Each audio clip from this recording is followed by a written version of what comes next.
Hey guys, as I'm thinking about it, another quick video I want to make here is the difference between research questions and hypotheses. In quantitative research, we use hypotheses.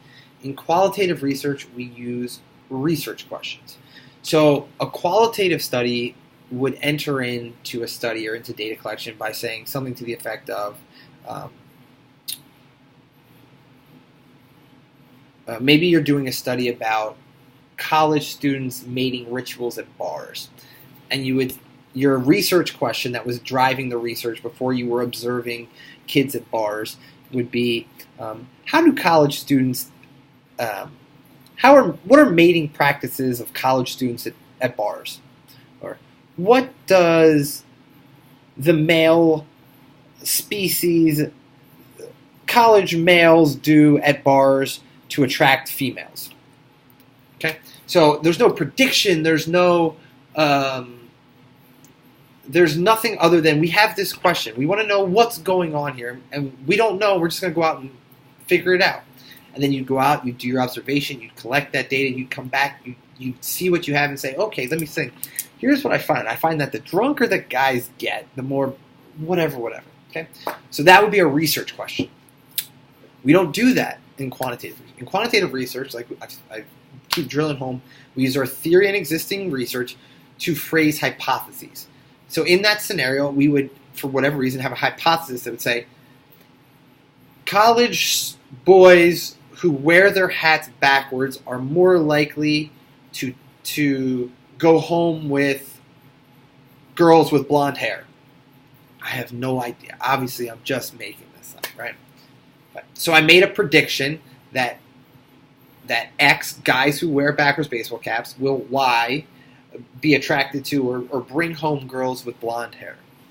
Whatever. Okay? That's a hypothesis. Okay? Another hypothesis is as simple as, we're talking about media. People that watch violent media will be more aggressive. That's what we call a one-tail hypothesis, or a directional hypothesis. I am making a prediction in a particular direction. Watching violent media will lead to more aggressive behavior. You can also make what's called a non-directional hypothesis, where you know that there's going to be a relationship between two variables. You just don't know what it's going to be. So what that hypothesis would look like, it would be something like, watching violent media will lead to change patterns in aggressiveness. Maybe that means people will be less aggressive. Maybe it'll be more aggressive. We don't know, but we just know it's going to be in one direction. Now, that's different than a research question that would have said, what effect, or it would say, is there an effect of watching violent media, right? No predictions about aggressiveness, nothing, just saying, is there any kind of effect there, right?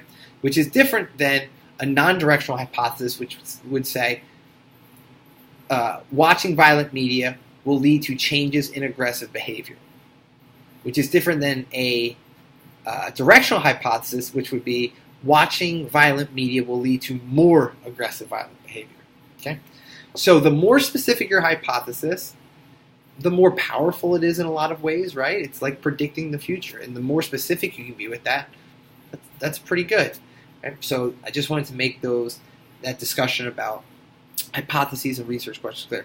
Also, writing hypotheses and research questions is a skill. It's actually kind of hard. It seems really simple, but it's hard to do it. You want to do it succinctly and just simple sentences.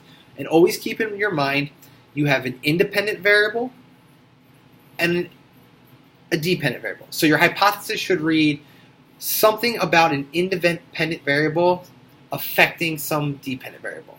So,